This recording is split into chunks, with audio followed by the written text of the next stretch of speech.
बांग्लादेश 2024 के अगस्त में सैन्य तख्तापलट के बाद गंभीर राजनीतिक, आर्थिक और सामाजिक संकट का सामना कर रहा है।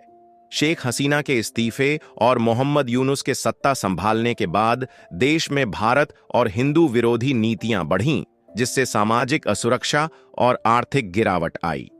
विदेशी मुद्रा भंडार में कमी और खराब नीतियों के कारण भुखमरी बढ़ी है। हर 7 में से 1 व्यक्ति खाद्य असुरक्षा का शिकार है। टेक्सटाइल उद्योग, जो अर्थव्यवस्था की रीढ़ है, अमेरिकी टैरिफ के कारण प्रभावित हो सकता है, जिससे बेरोजगारी और गरीबी बढ़ रही है। शिक्षा और स्वास्थ्य सेवाएं ठप हो गई हैं। बांग्लादेश को तत्काल सुधार और अंतर्राष्ट्रीय मदद की जरूरत है। वही दोस्तों, पूरा अपडेट क्या है, इस वीडियो में जानते हैं। उसके लिए आगे बढ़ने से पहले इस वीडियो को एक लाइक करके चैनल को सब्सक्राइब जरूर कर लीजिए, क्योंकि यह आपके लिए 1 सेकंड का काम है, लेकिन इससे हमारी काफी बड़ी मदद होती है। वही राजनीतिक अस्थिरता और भूखमरी का दौर। बांग्लादेश पिछले कुछ समय से गंभीर राजनीतिक, सामाजिक और आर्थिक संकट का सामना कर रहा है। 2024 के अगस्त महीने में बांग्लादेश में एक सैन्य तख्ता पलट हुआ, जिसने देश की स्थिरता को गहरा झटका दिया। तत्कालीन प्रधानमंत्री शेख हसीना को अपने पद से इस्तीफा देकर भारत भागना पड़ा। शेख हसीना के जाने के बाद नोबेल पुरस्कार विजेता मोहम्मद यूनुस ने बांग्लादेश की सत्ता संभाली। हालांकि उनकी सरकार का ध्यान देश के विकास और स्थिरता पर कम और हिंदू तथा भारत विरोधी गतिविधियों पर ज्यादा रहा। इसका असर बांग्लादेश की सामाजिक और आर्थिक स्थिति पर बुरी तरह पड़ा।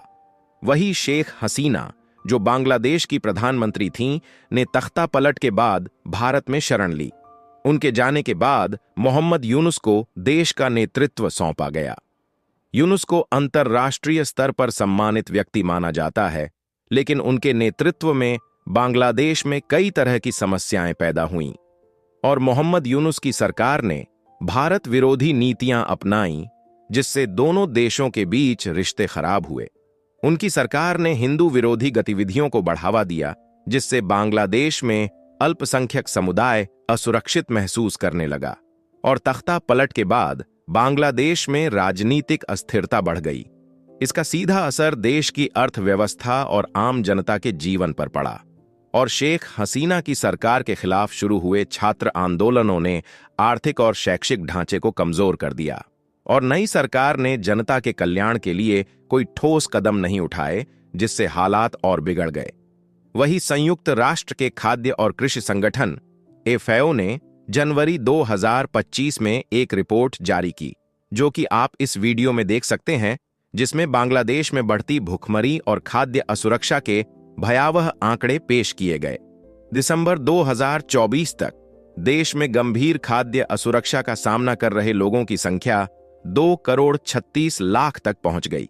ये संख्या 2024 की शुरुआत में 1,65,00,000 थी और वर्तमान में बांग्लादेश में हर 7 में से 1 व्यक्ति गंभीर भूख और कुपोषण का सामना कर रहा है।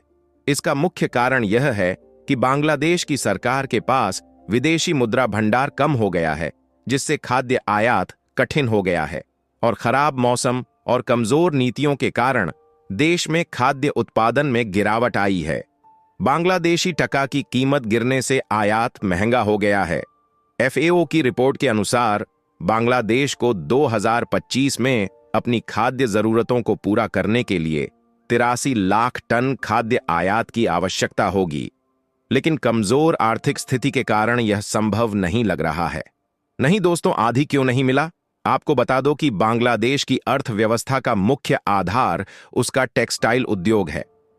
यह उद्योग लाखों लोगों को रोजगार देता है और देश के कुल निर्यात का बड़ा हिस्सा है। और डोनाल्ड ट्रंप की सरकार ने बांग्लादेश से आयात किए जाने वाले वस्त्रों पर भारी टैरिफ लगाने का प्रस्ताव दिया है। अमेरिका बांग्लादेश के वस्त्रों का सबसे बड़ा खरीदार है। अगर यह टैरिफ लागू होता है तो यह बांग्लादेश की अर्थव्यवस्था के लिए विनाशकारी साबित हो सकता है और टेक्सटाइल उद्योग पर संकट के कारण हजारों लोग बेरोजगार हो सकते हैं। आर्थिक संकट के कारण देश में गरीबी और भूखमरी तेजी से बढ़ रही है। वही छात्रों के आंदोलनों और सरकार की नीतियों के कारण शिक्षा व्यवस्था ठप हो गई है। आर्थिक संकट के कारण स्वास्थ्य सेवाओं में कटौती की गई है, जिससे आम जनता को मुश्किलों का सामना करना पड़ रहा है। और यूनुस सरकार की हिंदू विरोधी नीतियों के कारण बांग्लादेश के अल्पसंख्यक समुदाय में असुरक्षा की भावना बढ़ी है। यह सामाजिक सद्भावना के लिए खतरनाक संकेत है। बांग्लादेश इस समय एक गंभीर संकट का सामना कर रहा है। राजनीतिक अस्थिरता, आर्थिक गिरावट और भुखमरी ने देश को गहरे संकट में डाल दिया है। अगर इस समस्या को समय रहते हल नहीं किया गया तो इसके परिणाम और भी भयावह हो सकते हैं। बांग्लादेश को न केवल आंतरिक सुधारों की जरूरत है, बल्कि अंतर्राष्ट्रीय समुदाय का सहयोग भी अनिवार्य है। वही दोस्तों, अगर आप हमारी जानकारी पसंद करते हैं तो कृपया हमारे चैनल को लाइक और सब्सक्राइब करना न भूलें, ताकि आपको हमारे अपडेट्स और नई जानकारी मिलती रहे। आपके समर्थन से हम और भी बेहतरीन कंटेंट ला सकेंगे। जय हिंद, जय भारत।